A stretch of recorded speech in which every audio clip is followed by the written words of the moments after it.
السلام عليكم احلى متابعين. النهارده هعمل منيو غدا كده، طبيخ شويه محشي ملوخيه. بس المشكله مش في كده، المشكله الاول بجيب بصلايه كده زي ما انتم شايفين تمام، وبقطعها.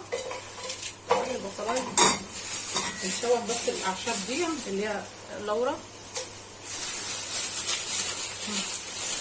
حبه هنزل الورد، الحاجات الصغننه دي تنزل كده في الاول تاخد تحميصه على من غير اي بقى ماده دهنيه. يا جماعه اللي حابب يحط ماده دهنيه يحط، بس انا بحب احط ماده دهنيه علشان انا مش بحب الشوربه تكون دسمه قوي وتعمل لي زيوت بتزود الوزن.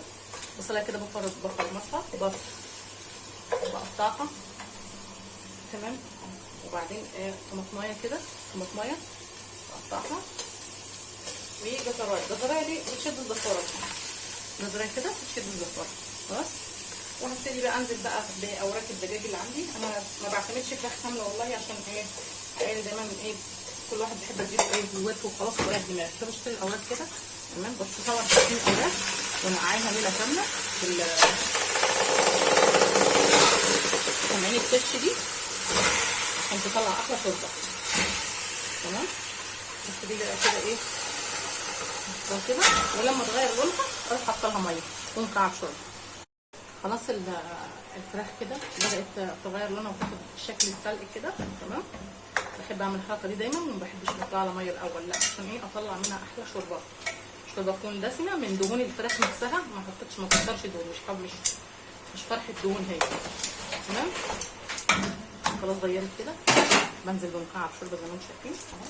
ماجي بقى فاين فودز اللي انت بقى بتحبيها، انا بحب فاين فودز برضه، وميه. وهسيب بقى بسم الله الرحمن الرحيم كده الفراخ كده او الاوراق كده تتسلق.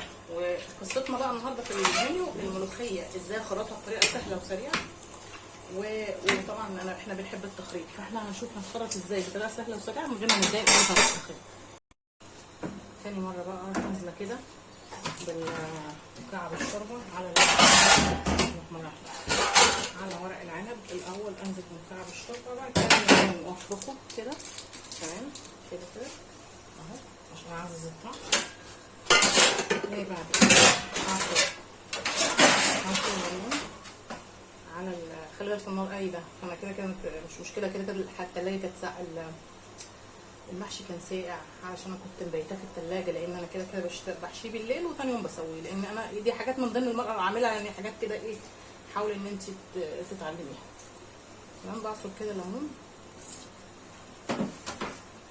اهو، عشان ما شاء الله كده الحله كبيره، فانا لازم اخد ليمونتين كبار كده او ليمونتين، عشان كل ما تحطي ليمون مزازه ورق العنب بتزيد.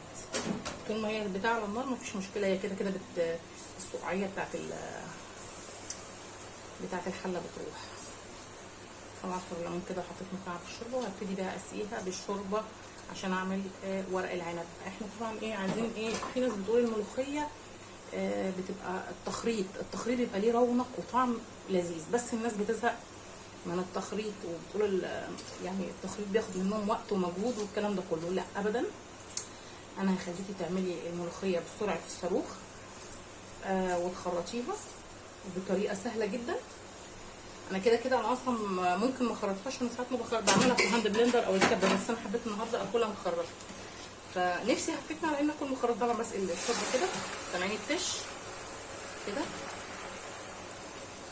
فانا عايزه اخرط، والوقت طبعا مش سامح. طيب مفيش مشكله، يبقى هعمل هوريكي بقى الطريقه اللي هتخرطي بيها الملوخيه، وفي نفس الوقت مش هتاخد منك ولا وقت ولا مجهود. نشوف بس الشوربه وصلت لحد فين، عشان ورق العنب ما بيتمليش للاخر عشان ما يبقاش معجن. خلاص تمام، حلو قوي. كمان واحده بس ما يكونش بس مليان على اخره بالله تمام، حلو قوي بس خلاص. وافضل عليه بغطا زي كده في النص اكبسه علشان ما يفككش والغرض. ونشوف بقى موضوع الملوخيه بعد ما نحط الفراخ دي في الفرن. خلاص بقى زي ما انتم شايفين الفراخ 3/4 سوا.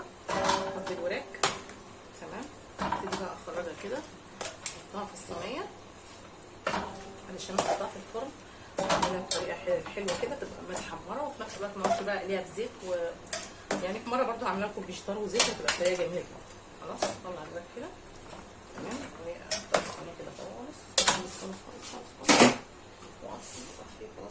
بقى الشوربه دي طبعا عشان احطها في الفرن على الرف اللي تحت، فمحتاجه ان انا احط برده شويه شوربه تانيين، شويه شوربه كمان. تمام. بقى حبه شوربه كده قطع جميله، ورق الغار ده، ورق الغار كده انزل. ليه؟ لان انا بحطها على الرف الثاني، الرف الاولاني وبعد كده على الرف الثاني. ليه؟ علشان تاخد تسويه برده، هي تتحمر. وايه كمان؟ بسم الله النهارده الحاجات مقطوعه مني اللي مش عارفه. ملح وفلفل اسمر كده بديها رشه، ملح وكمون، 7 بهارات. اللي حابب يحط، طبعا انا مولعه الفرن، اللي حابب يحط بهارات فراخ مفيش مشكله، بس 7 بهارات دي انا بعتمدها وبتبقى جميله جدا. تمام. في صلصه بقى عندي مش لاقيه فرشه اهي. في بقى صلصه عندي بتبقى صلصه متبقيه من صلصه مكرونه، صلصه بيتزا، صلصه بتاع، بتديها نكهه وطعم جميل قوي لما بديلها كده ايه دهنه، بتغير طعمها وبتبقى في منتهى الجمال اكنك شوياها كده. تمام.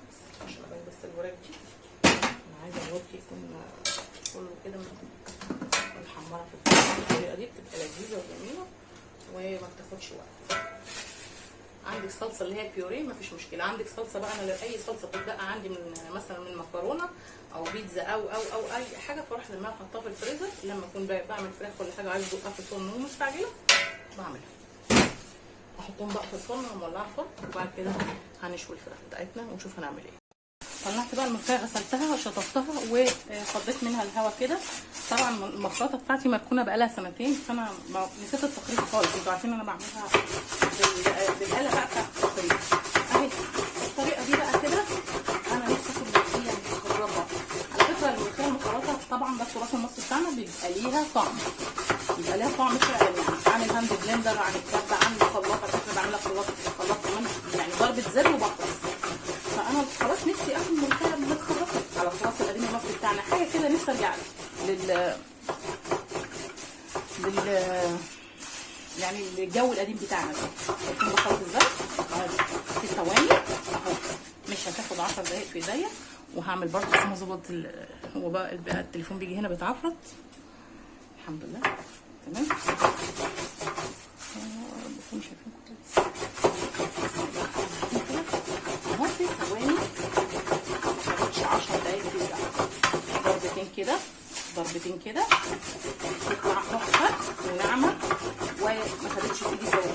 هخرج بقى الملوخيه كده واجيب بيها شمال ويمين كده اهو. خلاص. هتقولي الكيس هيتقطع؟ لا ما بيتقطعش، صدقوني على فكره.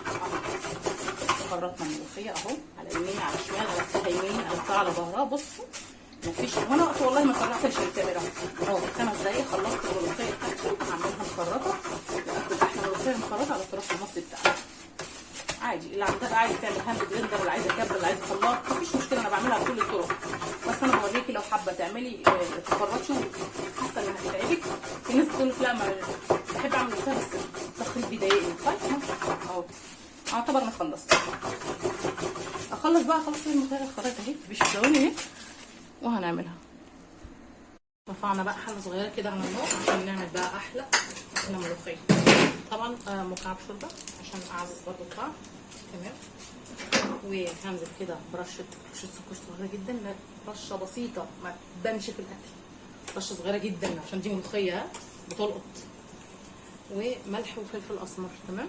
وهسيبهم بقى يغلوا مع بعضهم، وبعد كده احط رشه كربوناتو عشان تعزز اللون ما يتقلش. بس تقول لك الملوخيه بتسود مني، لا ما تحط لها رشه كربوناتو هي بس قرب الغليان، مش دلوقتي. هتبقى لونها زي ما هو مش هتغير. الميه زي ما انتم شايفين بقى ميه ايه، ميه الشوربه تغلي خلاص، وحطينا فيها الحاجات بقى اللي احنا مكعب شوربه وملح وفلفل اسمر، رشه ملح، رشه كربوناتو كده زنططه لا تسكر ولا تحكى. بصوا غليت، شايفين الفوران ده ليه؟ علشان ايه؟ الناس اللي بتقول لك الملوخيه لونها بيتغير وبيسمر والكلام ده كله. وخلاص بقى هنزل بقى بالملوخيه اللي انا خلطتها. بسم الله كده. تمام. هنزل كده. هي اصلا الملوخيه ذات نفسها نازله مسمره لوحدها بعد التخريط. ليه؟ لان تقريبا بقى هي مش بلدي، الصيف بقى وملوخيه الصيف مش حلوه او صباط، يعني احنا بنتلاشى بقى الكلام ده كله وبنحط بقى رشه كربوناتو بسيطه جدا عشان بس ما نغيرش الطعم. خلاص انزل بقى بالكيس كله كله كله كله، ما اسيبش حاجه خالص عشان الملوخيه ما تبقاش خفيفه. وهدي النار شويه علشان تنزل بس كده السخن كده. واعمل بس عمليه التقليب دي علشان ما تكلكعش معايا وتكتك. عايزه بس انزل كل اللي في الكيس ده كله، التخريط ده كله، علشان تكون بس تقيله معايا وكثافه. خلاص بقى اقلبها بس بقى في نفس الوقت رح مولعه وعامله السمنه عشان الطشه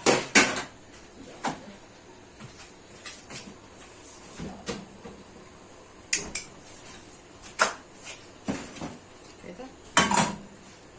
استمر بقى في التقليب وانا بعمل الملوخيه علشان الملوخيه ما في شويه حاجات على فكره. انا مش هطفي البوتاجاز وننضفها وتنظيفها كويسه جدا علشان لو حاجه وقعت عليه برجعها تاني عادي مش مشكله.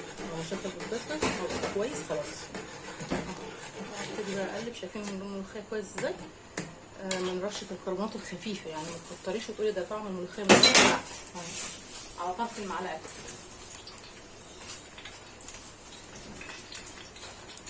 طبعا بجيب بقى الثوم المهروس بتاعي اللي انا بعتمده وانزل عاملها كشه جميله كده. الملوخيه دي من التراث المصري، يعني حاجه كده مش شغاله على الطول. الثوابت دي ما تنلعبش فيها اهو. بدات تلف اهي معايا، وغلوه بسيطه مش غليان كتير علشان ما تسقطش. عندنا الناس بتقول ان الملوخيه بتسقط مني، والملوخيه مش عارفه دي اتوقبت خفيفه وبتسود والكلام ده كله. فاحنا بنتلاشى بقى كل الكلام ده وبنعمل بقى ايه التكليف ده ان شاء الله.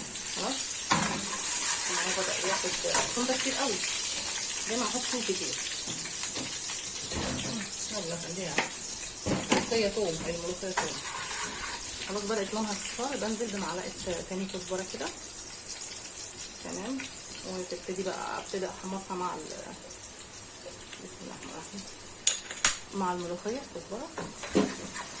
خلاص الملوخيه بتفور خلاص اطفي عليها واقلبها كده تقليبه صغيره بس اطفي عليها عشان مش عايزاها. بسم الله الرحمن الرحيم تمام كده. خلاص تش، اهم حاجه التش دي بس تغطيه اول بس ما ايه عشان الريحه تخش فيها. وبعد كده تمام. حاسه ان انا هتحرق النهارده، مش عارفه ليه دماغي مش هتاكل. بسم الله كده بس. ويا ريت بقى حاولي ان انت ما تغطيهاش علشان الملوخيه ما تسودش منك. يلا وادي فيديو النهارده عن احلى ملوخيه. السلام عليكم. لو عجب الفيديو سبسكرايب وتفعلي زر الجرس عشان يوصلك كل جديد. ده كان فيديو النهارده عن احلى منيو غدا كده تاكليه كده.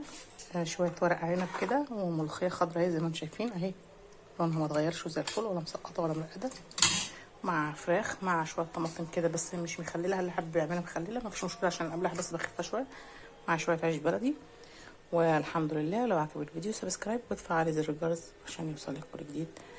السلام عليكم.